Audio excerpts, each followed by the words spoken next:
तस्वीरें हैं अग्नि 5 मिसाइल परीक्षण की, जिसके अंदर हमारे द्वारा इसका सफल परीक्षण किया जा चुका है। इस समय जब अरुणाचल प्रदेश के सेक्टर में भारत और चीन के सैनिकों के बीच हुई झड़प के कारण भारत और चीन के रिश्तों में एक तल्खी देखी जा रही है।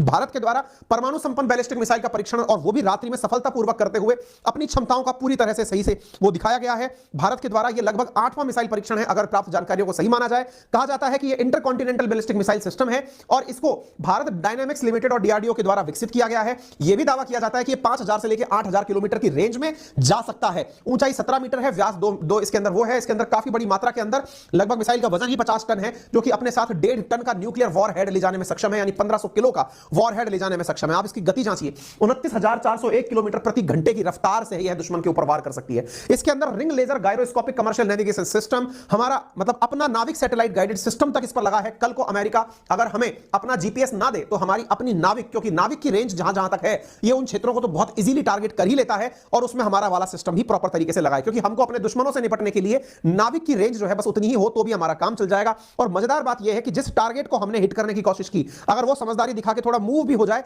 तो भी जाकर के ये टारगेट को सही से हिट कर सकता है, क्योंकि इसके अंदर गाइडेड सिस्टम लगा हुआ है। ये प्रॉपर गाइडेड जगह पर जाकर के अटैक कर सकता है। यहां पर आपको मैं जानकारी दे दूं कि इस सिस्टम के अंदर एम नटराजन का बहुत बड़ा योगदान है, जिन्होंने 2007 में इसके विकास के अंदर काफी योगदान दिया। इस समय सोशल मीडिया पर एक और तस्वीर वायरल हो रही है और वो ये है, क्योंकि इसकी जद में अब इतने सारे शहर आ चुके हैं, यानी एक प्रकार से आप ये समझ सकते हैं कि एक तरफ रूस का मॉस्को इसके अंदर में आता है, दूसरी तरफ अगर आप देखते हैं तो बुचारेस्ट यहां पर आता है, इस्तांबुल जो तुर्की का शहर है वो इसके कब्जे में आता है, नैरोबी इसके कब्जे में, Jakarta, Manila, Taipei, Seoul, Beijing यानी कि चीन का जो राजधानी है वो भी अब इसकी मारक क्षमता की जद में आ चुका है। यानी कि अब सतर्क रहे हमारा पड़ोसी, और वो इसलिए सतर्क रहे कि देखो भैया, हमारे साथ जो होगा वो हमें पता है, लेकिन तुम्हारी गुस्ताखियों की क्या सजा है इसकी हम पूरी तैयारी में हैं। और ऐसी स्थिति में हमें पता है कि तुम हमारे साथ गलती से भी कुछ गलत करने का सोचोगे भी नहीं, और यही परीक्षण करना हमारी इस बात की निशानी है। ऐसी स्थिति में जब भारत के अंदर सारे राफेल आ चुके हैं, जिनके बारे में मैं आपको मॉर्निंग में अपडेट दूंगा, राफेल की प्रेजेंस के बीच में अचानक हमारे द्वारा यह परीक्षण कर देना चीन को यह बताने के लिए पर्याप्त है कि अगर गलती से हमारी तरफ आंखें उठा के देखी